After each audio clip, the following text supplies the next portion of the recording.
उम्र 14 से 25 साल, ये वो उम्र होती है जब इंसान की जो एनर्जी होती है वो पीक पर होती है। इस एज में हम जो चाहें वो कर सकते हैं, जो चाहें वो बन सकते हैं, लेकिन कुछ गलतियों की वजह से हम थोड़े से पीछे रह जाते हैं। हम हमारे हाईएस्ट पोटेंशियल तक नहीं पहुंच पाते हैं। आज मैं आपको वो 6 गलतियां बताऊंगा जिन्हें करने से आप बच सकते हो, जिसकी वजह से हजारों लाखों लोगों का भविष्य बर्बाद हुआ है। आप इन्हें करने से बच सकते हो और एक महान इंसान बनने की ओर आगे कदम बढ़ा सकते हो।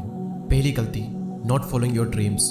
साइंटिस्ट ने एक बार सर्वे किया जिसमें उन्होंने 40 साल की उम्र वाले 60 लोगों से पूछा कि पास्ट की ऐसी कौन सी घटनाएं हैं जिनका पछतावा आपको अभी तक होता है। तो उन 60 में से 45 लोगों ने बताया कि उन्हें सबसे ज़्यादा पछतावा ये होता है कि उन्होंने वो काम किए ही नहीं जो वो करना चाहते थे।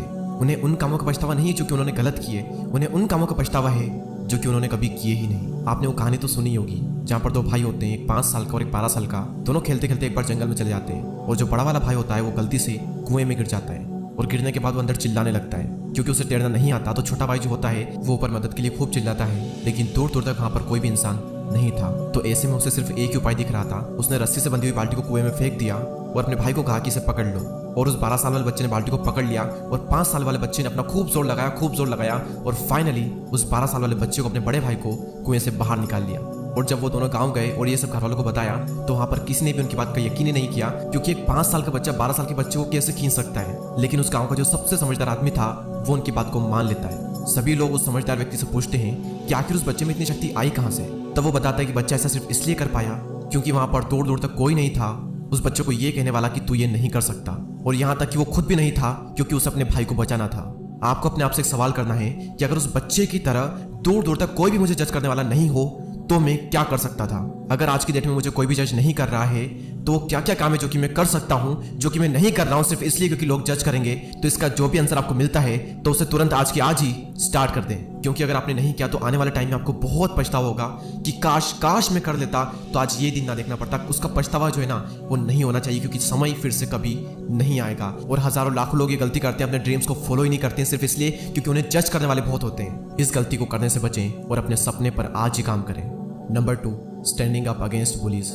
स्कूल और कॉलेजेस में से बहुत सारे गैंग्स होते हैं जो कि खुद को ताकतवर बताने के लिए उनसे कमजोर बच्चों को मारते हैं, उनका मजाक बनाते हैं, उनकी इंसल्ट करते हैं। और कई बार स्टूडेंट सिर्फ इन्हीं चीज़ों में फंसकर रह जाता है। स्टूडेंट लाइफ जब हम अपने करियर के बारे में बहुत कुछ सोच सकते हैं, नई नई एक्टिविटीज़ के थ्रू हम अपना टैलेंट पता कर सकते हैं, अपने टैलेंट को और ज़्यादा निखार सकते हैं। लेकिन अगर इंसान इन्हीं चीज़ों में उलझा रहेगा तो कैसे आगे बढ़ेगा। और ऐसा नहीं है कि बुलिंग सिर्फ स्कूल या कॉलेजेस में ही होती है। आपकी इंसल्ट करने वाले आपको पूरी जिंदगी भर मिलते रहेंगे। वो चाहे आपका ऑफिस हो, मोहल्ला हो, कहीं पर भी हो, आपको कहीं ना कहीं लोग मिल ही जाएंगे। लेकिन ये आपके हाथ में है कि आप इनका सामना कैसे करते हो। याद रखें, लोग सिर्फ उन्हीं को परेशान करते हैं जिनको वो खुद से ज्यादा कमजोर समझते हैं। तो अपनी इमेज सबसे अलग बनाओ, खुद को स्ट्रॉन्ग बनाओ। आप जैसी अपनी इमेज बनाओगे लोगों के सामने, लोग आपको वैसे ही ट्रीट करेंगे। तो अपनी जो इमेज है वो थोड़ी स्ट्रॉन्ग बनाओ ताकि कोई भी आपकी इंसल्ट करने से पहले 10 बार सोचे। इंसल्ट के साथ में डील कैसे की जाती है वो आपको स्वामी विवेकानंद जी से सीखना चाहिए। स्वामी जी एक बार एक कैफे में खाना खाने के लिए जाते हैं और वो उसी टेबल पर बैठ जाते हैं जहाँ पर उनके प्रोफेसर बैठे हुए होते हैं। और प्रोफेसर को स्वामी जी बिल्कुल ही पसंद नहीं होते हैं। तो प्रोफेसर स्वामी जी की इंसल्ट करने के लिए उनको सुअर कहते हैं और कहते हैं कि सुअर और बतख साथ में खाना नहीं खाते। और तभी स्वामी जी कहते हैं कि आप जब बोलोगे मैं उड़कर चला जाऊंगा। स्वामी जी ने यहाँ पर खुद को बतख बना दिया और उनको सुअर बना दिया बिना उनको सुअर कहे। आपको भी ऐसे ही अपनी इंसल्ट का सामना करना सीखना होगा और हो सके तो अपनी इमेज ऐसी बनाओ कि कोई आपका मजाक ही ना बनाए। और अगर थोड़ा बहुत हंसी मजाक दोस्तों में चल भी रहा है तो इट्स ओके, उसे हंसी मजाक में ही ले, ज्यादा सीरियसली ना ले। लेकिन अगर कोई बार बार आपकी इंसल्ट कर रहा है तो फिर वहां पर कुछ करने की जरूरत है। वहां पर पीछे मत हटो बल्कि उनका सामना करो और अपनी जो इमेज है वो थोड़ी स्ट्रॉन्ग बनाओ। नंबर 3, मौके हाथ से गंवाना। यूट्यूब पर अभी आप ये वीडियो देख रहे हो और यूट्यूब खुद गूगल का प्रोडक्ट है और फेसबुक जिसको आप सब जानते हो, जिसके इंडिया में 416 मिलियन यूजर्स है। पर कौन जानता है इस कंपनी को, ये है याहू। गूगल की तरह ये एक सर्च इंजन है। साल 1998 में गूगल ने याहू को एक ऑफर दिया था कि वो गूगल को $1 मिलियन में खरीद ले, लेकिन याहू ने उस टाइम मना कर दिया। सन 2004 में गूगल ने फिर से याहू को ऑफर दिया कि वो गूगल को $4 मिलियन में खरीद ले, लेकिन याहू ने $3 बिलियन का काउंटर ऑफर दिया और वो डील भी कैंसिल हो गई। इसके बाद साल 2006 में याहू के पास एक और अपॉर्चुनिटी आई थी कि वो फेसबुक को $1 बिलियन में खरीद ले, लेकिन याहू ने अपनी बिड कम करके $850 मिलियन कर दी और वो डील भी कैंसिल हो गई। याहू अगर इन अपॉर्चुनिटी को मिस नहीं करता तो आज वो इन $1 ट्रिलियन कंपनीज का ओनर होता। और इतने सारे मौके गंवाने के बाद में याहू को खुद अपनी कंपनी साल 2017 में $5 मिलियन में बेचनी पड़ी। आपने कई साल लोगों को ये कहते हुए सुना होगा कि मैं करना तो बहुत कुछ चाहता हूँ, बस कोई एक मौका मिल जाए। हम सभी की लाइफ में कई सारी अपॉर्चुनिटीज आती है, लेकिन ज्यादातर लोगों के साथ में प्रॉब्लम होती है कि वो इन मौकों को पहचान ही नहीं पाते और कई बार पहचान भी लेते हैं और हाथ से जाने देते हैं सिर्फ इसलिए वो सोचते हैं कि कुछ और करेंगे। वो अपने कंफर्ट जोन में अटक कर रह जाते हैं और कुछ नहीं कर पाते।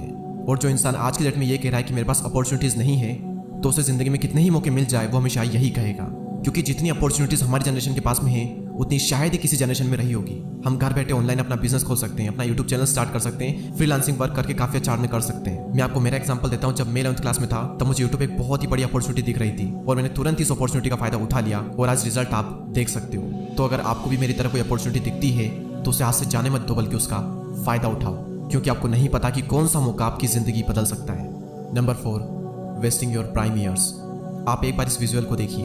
प्राइम ईयर्स यानी 18 से 25 साल तक का समय, ये हमारी लाइफ का वो टाइम होता है जब हमारे पास में टाइम और एनर्जी की कोई कमी नहीं रहती। आप इंडिपेंडेंट होते हो, आपके पास इतनी रिस्पॉन्सिबिलिटीज भी नहीं होती है और ना ही आपको किसी बात का इतना स्ट्रेस होता है। लेकिन ज़्यादातर लोग इस एज में अपने टाइम को, एनर्जी को पार्टी करने में, गेम्स खेलने में और साथ साथ 8-8, 9-9 घंटे सोशल मीडिया पर वेस्ट कर देते हैं। जबकि इस एनर्जी और टाइम का यूज़ करके वो अपनी ज़िंदगी में इतना कुछ कर सकते हैं जिसका उनको खुद भी अंदाजा नहीं है। आप ही की एज में आपसे भी बुरी कंडीशन से निकल करके लोगों ने ऐसा ऐसा काम कर दिया जिसका आप सोच तक नहीं सकते, और आपके पास में सब कुछ है लेकिन फिर भी आप हाथ पर हाथ धरे बैठे हुए हो और अपनी ज़िंदगी को, अपने प्राइम ईयर्स को वेस्ट कर रहे हो। ये जो एज आपको मिली है इसमें कुछ करो, अपनी एनर्जी और टाइम का सही से यूज़ करो, रिस्क लो। जिंदगी में एक रोमांच होना चाहिए, बोरिंग जिंदगी हमें नहीं जीनी है। ये पार्ट आपकी जिंदगी का सबसे इंपॉर्टेंट पार्ट है और अगर आप इसे ही बर्बाद कर दोगे तो समझो जिंदगी बर्बाद हो जाएगी। 5वीं गलती, अपने आप को दूसरों से कमजोर समझना। जब जब हम अपने से ताकतवर इंसान, ज़्यादा नॉलेजेबल, टैलेंटेड इंसान को देखते हैं तो हम ये सोच लेते हैं कि दूसरे हमसे ज़्यादा बेहतर हैं, लेकिन इसी के साथ साथ हम ये भी मान लेते हैं कि हम उनसे बदतर हैं। अगर वो हमसे ज़्यादा योग्य है तो हम ये मान लेते हैं कि हम उनसे कम योग्य हैं। आप पूरी दुनिया घूम लो, हर इंसान में आपको कुछ न कुछ ऐसा ज़रूर मिलेगा जो कि उसमें आपसे अच्छा होगा, और हर इंसान में ऐसा भी होगा जो उसमें आपसे बुरा होगा। आपको हर चीज़ में अच्छा बनने की ज़रूरत नहीं है और आप बन भी नहीं सकते। आपको ये देखना है कि कौन सी ऐसी चीज़ है जिसमें अगर मैं अच्छा हो जाता हूँ तो मेरे लिए बहुत फ़ायदा है, मेरी ज़िंदगी में एक बहुत बड़ा परिवर्तन आएगा ये करने के बाद में, तो उस एक पर्टिकुलर चीज़ में अच्छे बने। और याद रखना, जब आप किसी एक चीज़ में बहुत अच्छे होते हो तो फिर आपकी बाकी जितनी भी चीज़ें जिनमें आप अच्छे नहीं हो वो सारी इग्नोर कर दी जाती है। जैसे कि विराट कोहली, वो क्रिकेट में इतने अच्छे हैं कि सभी लोगों का ध्यान सिर्फ वहीं पर है। अब इस बात की कोई परवाह नहीं करता कि वो सिर्फ 12th क्लास तक ही पढ़े। आमिर खान एक्टिंग में इतने अच्छे हैं कि सभी का ध्यान सिर्फ वहीं पड़ जाता है, लेकिन कोई इस बात की परवाह नहीं करता कि वो सिर्फ 11th क्लास तक ही पढ़े। तो आपके अंदर इनफाइनाइट एनर्जी और पॉसिबिलिटीज है, और कुछ ना कुछ चीज़ों में आप बहुत ही अच्छे होंगे और साथ ही साथ कुछ ना कुछ चीज़ों में आप थोड़े कमजोर होंगे। तो इन थोड़ी बहुत चीज़ों की वजह से खुद को कमजोर ना माने। कमजोर आप नहीं बल्कि आपकी सोच है। और जैसा कि मैंने कहा कि किसी एक चीज़ में इतना इंप्रूव हो जाओ, इतना ग्रो कर जाओ कि आपकी बाकी सारी चीज़ें नज़रअंदाज हो जाए और आपकी पहचान सिर्फ उस एक पर्टिकुलर काम से की जाए और बाकी सारी गलतियाँ और बाकी सारी कमियाँ उसकी वजह से छुप जाए। ये थी वो 5 गलतियाँ। छठी जो गलती है वो मैं आपसे जानना चाहता हूँ कि क्या है जो कि आप कर रहे हो या फिर आपके आसपास में कोई कर रहा है या फिर आपने करके उसे सुधार लिया है। मैं आप सबसे जानना चाहता हूँ, तो उस गलती को कमेंट सेक्शन में जरूर लिखें और इस वीडियो को लेकर आपकी जो भी राय है वो कमेंट सेक्शन